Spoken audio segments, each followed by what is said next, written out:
Hello watch enthusiasts. Now today I'd like to address one topic which I've been postponing for quite a while, and this is the history of the Rolex Submariner. And the reason why I've postponed this so long is because I've heard from various sources and various different, both people on YouTube and also elsewhere online. There are a lot of details which people get confused about, or at least which aren't as clear as they may be, so it's taken a great deal of research to find the details which I needed for this video. So as a result, I thought I should take my time and make sure that every detail was correct, and also make sure that this was a complete video including every major change in the Rolex Submariner lineup from its inception till today. However, before I begin this video, I would like to invite you all to join me on the social media platform Snups at The Watch Guys, a group set up specifically for you, my viewers, to discuss matters of horology with me and other enthusiasts, as well as giving you the ability to ask me any questions you'd like to ask, or suggest video themes and topics. So therefore I do feel this will allow you to play a greater role in the production of my videos, and will hopefully enhance the viewer experience. And it certainly has been brilliant to see many of you contributing to the group, with your own collections and questions, which really does lend to a brilliant community of watch lovers, so I really would encourage you to join at the link down below. Now Rolex had produced the Oyster Case for many years by this point, and as a result had experienced the world of the water-resistant watch. But it was really in 1953 that Rolex turned their attention to deep-sea exploration with their watches. And two events really during 1953 sparked the beginning of the Submariner. And there was a watch called the Rolex Oyster Deep Sea Special, which I suppose one could call a predecessor to the Sea Dweller rather than the Submariner, but I feel in this era there's really no distinction. And this is a watch which was designed specifically to be taken down by Auguste Piccard in his submersible, the Trieste, as it proceeded to dive to 3,131.8 metres below sea level, which of course is an incredible feat, especially for a watch of that era, with a crystal that was designed specifically to withstand the pressure, which was a full semi-sphere over the top of the watch. And similarly, the watch didn't have a dive bezel or anything of that sort, because it really was a technical proof, I suppose, of Rolex's innovation in the world of diving. Of course, however, it was the invention of scuba diving in 1953 that really did start the world of the Rolex Submariner, and provoke this response from the Wildorf group. And as a result, these watches produced by Rolex were to be usable at depth and legible for a diver in the same way as a Blancpain 50 Fathoms was, and also to surpass the 50 Fathoms in having a greater water resistance and greater resistance to the elements. And so in order to test this, halfway through 1953, Rolex gave a number of watches to the Institute of Deep Sea Research in Cannes. And they tested the watch for 5 months and put it through various dives between 12 and 60 metres, and then also lowered it down to 120 metres to test the water resistance even further. And they found no water ingress whatsoever, which is very, very impressive, considering their notes also suggest that all the other dive watches they used showed a certain degree of ingress from the first few metres. Now when this watch was released to the public in 1954, at the Basel Trade Fair, or Basel World as it's now known, 3 versions were available: the 6200, the 6204, or the 6205, all featuring very different features and also very varying specifications, which I suppose is typical really of a brand that's starting a new line and isn't really sure where it's going yet with the line and what will work best and will be most popular. Now the first of the 3 is the 6200, and this is often seen as one of the most valuable submariners these days, because a great deal of these watches came with what we now know as Explorer dials, which feature the 9, 6 and 3 arrangement on the dial, and the changed indices. But a lot of these watches also did feature Mercedes hands, though one has also seen at auction some which came with pencil hands. So as a result, like many watches of the era, the specifications were very variable depending on the watch. But generally, the vast majority of these watches do come with the later Mercedes-style hands, and the slightly different second hand to the more modern versions, which lend to a very different look to these watches, as well as their smaller size, which is shared with all the other watches released this year, of 37mm. Now the movement inside this watch was the A296 automatic movement, which is perfect really for a dive watch which needs to be automatically wound to not put too much strain on the seals around the crown. And incidentally, this watch did feature Rolex's own twin-lock crown to give it 200 metres of water resistance from that 8mm crown, which makes this watch the first of the large crown submariners. Now the second watch released this year in the Submariner line features a dial which is much more similar to what we would see as a Submariner, with the triangle at 12 o'clock and indeed those rectangular indices at 3, 9 and 6, as well as those circular ones as well. However, it still has those pencil hands, which are very different to what we would expect to see, and also a lollipop second hand, with a much smaller lume plot on its tip. Also, notice that watches of this era don't have graduations between 0 and 15, which was released later on, which I'll talk about in just a moment. But the difference between this watch and the 6200 is that this watch was only water resistant to 100 metres because of that small 5.3mm crown. However, this was raised to 180 metres later in the year. It still sat below the 6200. This is the 6205, and it differs quite substantially from the 6200 in that it has a very different movement, the A260, but then it does also share this movement with the 6204 that I just showed you. But the real difference between this watch and the other models is this was only 100 metres water resistant, despite the fact that it had a larger crown than the 6204 at 6mm rather than 5.3. And also this watch featured either Mercedes or pencil style hands, depending on when this watch was produced in its production run. It's worth also noting that all these watches did indeed share the 37mm case seen on the 6200, giving a much smaller profile than the modern timepiece we know. Just 1 year into production, the 6205 is discontinued, and it's replaced by the 6536. And this is a watch which is much more obvious as a larger, more tough tool watch in the more modern view of things. And this watch featured a 38.5mm case, so it's substantially thicker at the lug, which was for the sake of resistance. Also, the crown remains that 8mm that we saw on the 6200, but is now applied to a 100-metre diver, and the reason for that was really for the ease of use of the crown. Similarly, the watch also has gained a new movement, the caliber 1030, which is an improvement over their previous calibers, and offers the watch a degree more accuracy. And this is also noticeable in the fact the watch has been given a second version, if you will, with a different reference number being the 6536/1, and this is a chronometer-regulated version.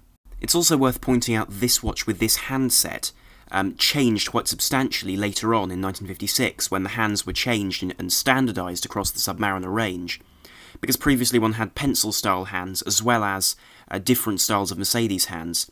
And also the most notable change is the second hand, where you can see on this earlier version there's a much larger lume pip closer to the edge of the dial, which was then moved close to a central section of the hand and shrunk somewhat, for reasons which I don't know, but certainly this has remained the norm for Submariners into the future. Now, a second watch was also released this very year with the 6538, and this featured all the good features, I suppose, of the 6200 and the 6204 and amalgamated them into one. Because here you have a watch with a 200-metre water resistance, that larger 38.5mm case which offered thicker lugs with more resistance to shocks, as well as also having that big crown, which is 8mm across, but also much thicker than previous big crowns, meaning it was easier to grip. And of course this watch does feature the 1030 automatic movement, and though I haven't seen 1955 models in the chronometer specification, later chronometer versions of this watch were offered. Now, as I've said previously, the year 1956 was the year that all the Submariner hands were standardised, and also the lume pip was moved further from the tip of the hand and shrunk somewhat on the second hand, making it a little bit more delicate on the dial, as seen on this 6536. Now, in 1956, the 6538 also changed because it became the 6538A, and this meant that it received the 37mm case of its predecessor, the 6200, which shrunk down the lugs a little bit, although it's not particularly noticeable on this version. Similarly, the bezel inserts changed across the board, and Rolex started to produce the red triangle bezel inserts, which one often sees retrofitted to previous models, making it a little bit difficult to see when they started. But according to most sources, they did start producing these in 1956. Similarly, the crown remained large on these watches, and they gained those graduations from the red triangle to the 15-minute mark. Between 1957 and 1958, we see the third change in Rolex reference numbers for the Submariner.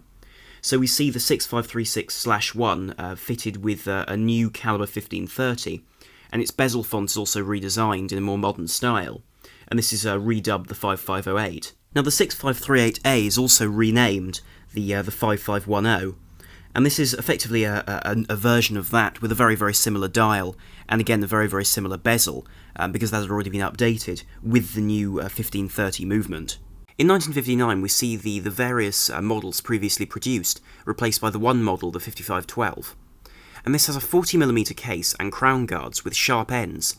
And of course this generally redesigned bezel with a much sharper edge and larger grips on it to be easier to use with gloves or as a professional diver. And this does mark a real change in terms of moving from a more simple Submariner to a far more technical and professional model. In this reference we also see squared off crown guards in the early years of production, which also show the way in which these watches were experimenting with new ways of protecting the crown, and does show that Rolex really was trying to produce a watch that really was as good as it could be for a diver. Now the matter of movements inside the 5512 is a bit confusing really, because in the first few years it used the same movements as in other versions, the range of 1530 calibers. However, though these calibers were sometimes chronometer regulated, after a brief couple of years, these watches started to feature the 1560 and 1570 movements, which were able to provide much higher chronometer ratings, and were able to be far more accurate than previous movements. And that's what the 5512 stuck with until its end really of production in 1978.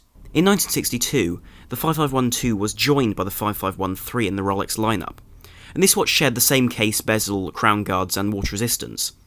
But its change was in terms of the movement, where it didn't have the new chronometer movements fitted to the 5512, but featured the old 1530 and was in fact changed in 1963 to the 1520. And this sort of made a secondary and a slightly lower end model to the Rolex Submariner line, and did place a sort of a hierarchy back into the range. This watch also lasted longer, because whilst the 5512 finished its production and was discontinued in 1978, this model, the 5513, continued until 1989, admittedly with some small changes which I will talk about later in the video, but it really is very impressive that this watch could last so long. One other detail in 1963 was the fact that this year Rolex discontinued their line of radium dials and replaced them with tritium, which is a much less harmful beta emitter, an isotope of hydrogen. And so as a result, one was able to make a watch which was much safer in terms of radioactivity, in light of new legislation which prevented the production of radium dials. And in fact, the Rolex remained with tritium until really the late 1990s, which does show what a popular approach to loom it was. In 1966, we then see the Rolex Submariner date released. And this is a very interesting piece, and one which has become a real cult favourite. And this is due to the red text on the dial. And this was seen on Rolex Sea Dwellers around this era as well, and has resulted in this real struggle for getting hold of the most original examples of these red Submariners and Sea Dwellers. And this does inflate the price enormously on these watches. But in terms of these watches compared to others, they feature the same 40mm case, although with slightly rounded crown guards now. Also, these did feature, as the obvious change, the date, with that cyclops over the top on the plexiglass crystal, which did effectively allow the date to be much larger and more legible, which was a real benefit. And as a result also, these watches did feature a new movement. And because the 1570 line of movements had only been released about a year and a half prior in 1964 to 65, and was at that point in the Submariner range only in use in the 5512, this watch featured the changed model of that, the 1575 movement, which gave it the date function as well. And with this watch, the appeal of a date on the dial immediately was very major, and so as a result these watches were updated far more than their siblings in the forms of the 5512 and 5513, which remained effectively the same until the late 80s in the case of the 5513. Whereas this watch was updated quite regularly with new dial layouts, and also updates in terms of new materials, whilst the no-date subs received very little interest, which is ironic really when one considers the price they've reached these days. In 1969 we probably see the most outlandish Submariner and the biggest departure from the standard purpose of the Submariner as a sports watch. And this is the Rolex 16618. And this is the first gold Submariner which is exclusively available with the date, and so as a result internally it's almost identical really to the 1680. And this features really rather outlandish colours, as I've said, in yellow gold. The white gold versions came much later, and not under this reference. And this was available in either blue or black, and there were also purple dials, as you can see. And they were available with a type of dial which is now very valuable, known as the nipple dial, where the borders around the luminous markers are much, much thicker in gold in this case, to promote that lustrous air of the watch. Now, whilst on the subject of the gold versions of the Submariner, it is worth pointing out that Rolex were evidently trying to produce a white gold version, or at least considering it in the early 70s, because they did produce 3 white gold prototypes that were one of which was auctioned recently for the highest price actually any Submariner has ever been sold, around the £600,000 mark. But in this case, we have a white gold case in exactly the same specifications as the 1680, with the date and again that nipple dial as seen on the other versions of the gold Submariner.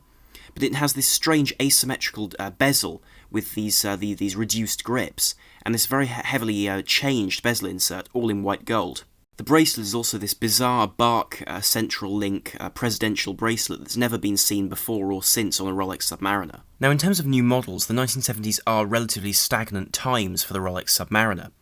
But in 1973, they do discontinue the red Submariner text on the 1680 in favour of white text, which means that these later versions are far less sought after due to their lack of rarity when compared to the earlier red Submariner text versions.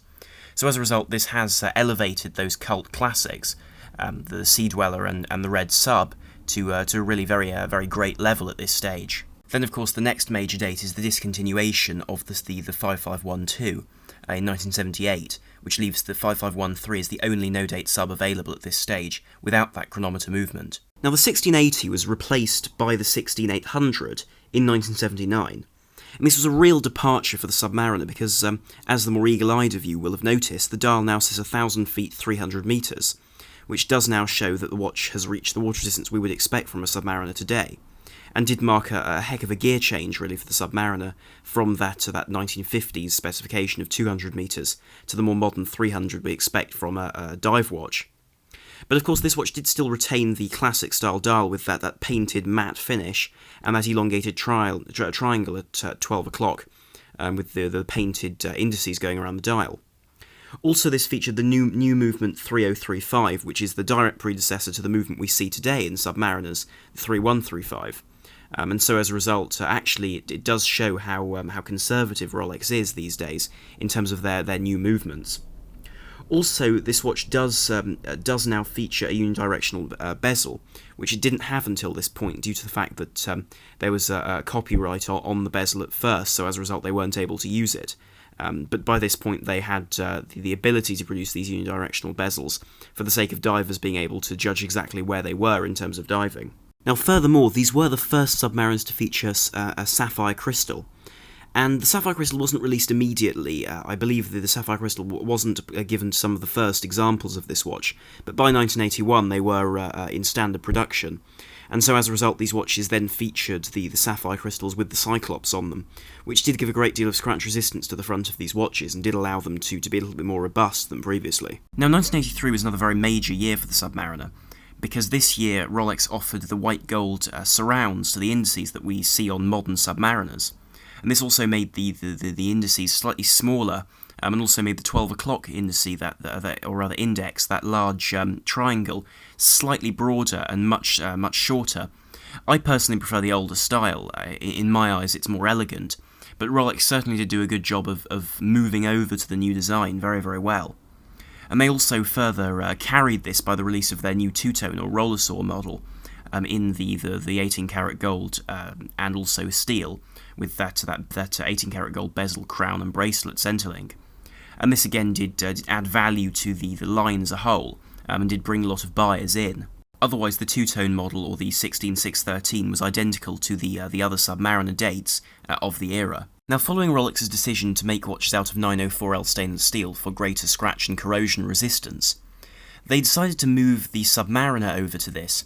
However, they made a transitional version they called the 168,000 rather than the 16800, with the same specifications as the 16800, except this had a 904L stainless steel case.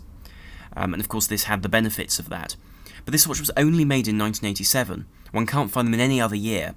Some can be found in very early 1988, alternatively, because in 1988 this Submariner and the 168 era of Submariners was ended and replaced. Now in 1988 we see the Submariner 168,000 discontinued, and in 1989 we see the release of the new 16610 to replace it, the new Submariner date. And this version features a very, very similar dial layout, very similar case, all in 904L now, as well as the same sort of bezel and crown and so on, as well as the same water resistance. But the movement was now replaced, they replaced the 3035 with the 3135, which is seen to this day, albeit heavily modified. And this now had a KIF shock absorber, a balance bridge, and also a Breguet overcoil, all to provide the watch with greater resistance to the elements and shocks and so on, which provide the watch with a more versatile ability, I suppose, in terms of being a sports or tool watch. Now, this was also the year that the Submariner 5513 was discontinued with its rather old-fashioned, I suppose, by this point, 1520 movement. And of course, one has to remember that the 3000 line of movements, the original 3000 line, was simply a higher beat version of the 1500 line. So as a result, the movement that this watch was losing was very much a movement of the past, but still something that was well within Rolex's style of operating, and had simply been built on. There was no revolution here, merely progress. Now, for many people, the 5513 was really the last of the classic Rolex Submariners, because it was the last to be a 200-metre diver, and also it was the last to have those original movements, as well as those acrylic or plexiglass crystals. So one has to remember that actually these watches do offer a great deal of value in terms of having a watch which actually isn't as old as it seems, but could well be a watch from the 60s, despite the fact that it was made in the mid-80s.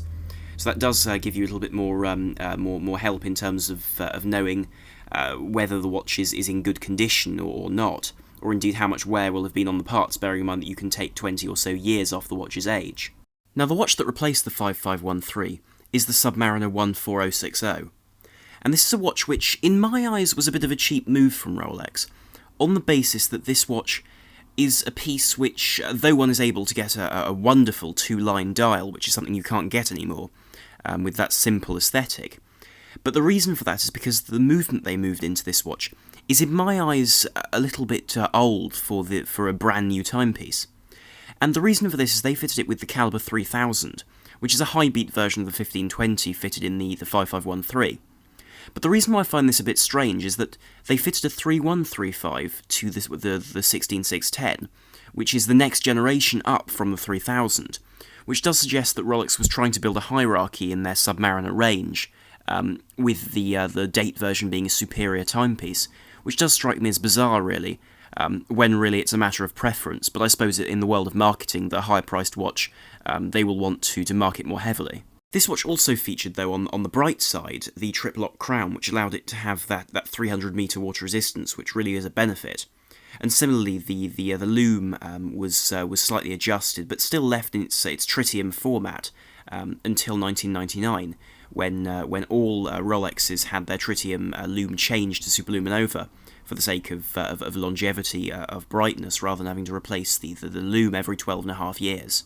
Also, with this change in 1999, I do feel that Rolex made the Submariner 14060 really the watch it should have been from the start, by fitting it with the Caliber 3130, which featured all the splendid technical innovations seen on the date version, which feature the Breguet overcoil, the full balance bridge, the KIF shock absorbers, and so on, which allowed this watch to be a much more competitive timepiece in a world of people wanting a no-date Submariner simply for its aesthetics, rather than as a lower quality piece to the date version. Now, throughout the next few years, the watch remains relatively unchanged, apart from a 2003 release of the green bezel version of the 16610, called the 16610 LV, to commemorate the 50th anniversary of the watch, which is a rather interesting move on Rolex's part, and was one of the first of the Rolexes to feature green aspects to commemorate certain events, which is quite an interesting feature, and does, I think, add a degree of curiosity to these green bezeled watches.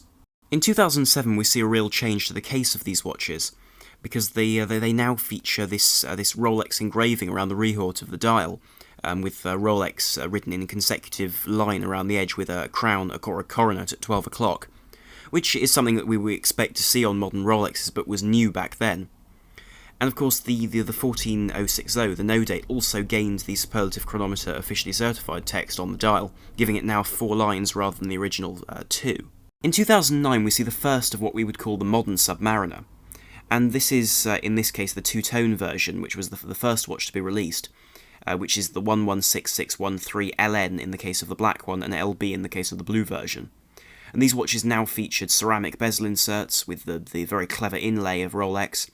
Also, they had the new maxi dials, as well as slightly larger hands, and also the cases were heavily adjusted to remain 40mm, but to have much wider lugs, and also to have much wider crown guards to give the whole watch a much larger appeal, but that would still fit on people who wanted a 40mm watch. Also, the brushing was changed on these watches to remove the bevels that one had always seen on the edges of Submariners, to give a much more flat side to them, as well as the fact that the brushing now runs directly down the case rather than in a circular pattern around the watch. Internally, these watches remain remarkably similar to their predecessors, with the 3135 movement inside them, still providing the date and also now chronometer certified in that new way that Rolex did with the +2 -2 arrangement of things. So they were more carefully regulated, but still the same movement. The following year, in 2010, Rolex released several new watches in the Submariner lineup, and they released a new version of the 116618, so that's to say the new versions of the solid gold Submariner in yellow gold, and the LN version is the black dial, as well as the LB being the blue dial versions.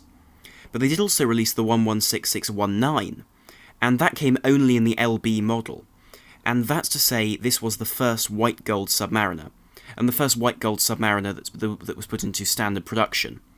And this watch did gain a great deal of interest quite quickly, and certainly has been a very interesting piece from Rolex, because you can only get that white metal blue dial and blue bezel Submariner in white gold.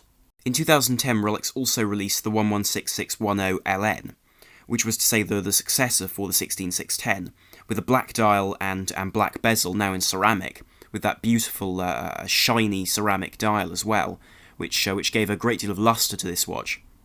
As well as that, it also featured the same beefed up case, if you will, which allows the watch to be a much more robust dive watch, and altogether more sturdy timepiece than its predecessors. And so as a result, with that, the 904L stainless steel, and also the new glide lock clasp and much improved bracelet, with its solid links and extremely adjustable and very well made clasp, made this watch an instant success, really. But the one other curious model they released was the 116610 LV, the green Submariner date, with the sunburst dial and green ceramic bezel, which hadn't been seen before, but was again an anniversary sort of model, I suppose, despite the fact that it didn't really come in line with the Rolex Submariner's anniversary. It still made a curious timepiece, and is still in production, despite the fact that people often said that the Submariner date in green would be a passing watch that would last a year or two. But here we are 7 years on, and it still isn't being made, which certainly does show the value, I suppose, for a more versatile and broad range than simply a black Submariner. In 2012, the 14060 was discontinued, and replaced by the 114060, being the large 904L stainless steel, redesigned maxi dial version of that, with its no-date configuration and the same movement. Although in this version, like all the other new Submariners, it now not only featured the COSC certification, but also was regulated after being cased, which I think is a very good idea, because often watches change their functioning accuracy after being cased, thus affecting the timekeeping. So as a result, Rolex, I think, did exactly the right thing about casing the watch before re-regulating it themselves. Anyway, this concludes this video on the subject of the Rolex Submariner and its history, as following 2012 no further changes were made to the watch, and we're still awaiting the successor, if you will, to this watch, though if one looks at the track record of the 5513, it could well be 20 years. But certainly this is one of the most iconic watches ever made, if not the most recognisable. So I hope the video was up to your standards and expectations with regards to producing a history of this timepiece. So thank you very much for watching, and please do like, share and subscribe to help the channel and to enjoy more content here in future. So thank you very much for watching. This is Am on the Watch Guy, over and out.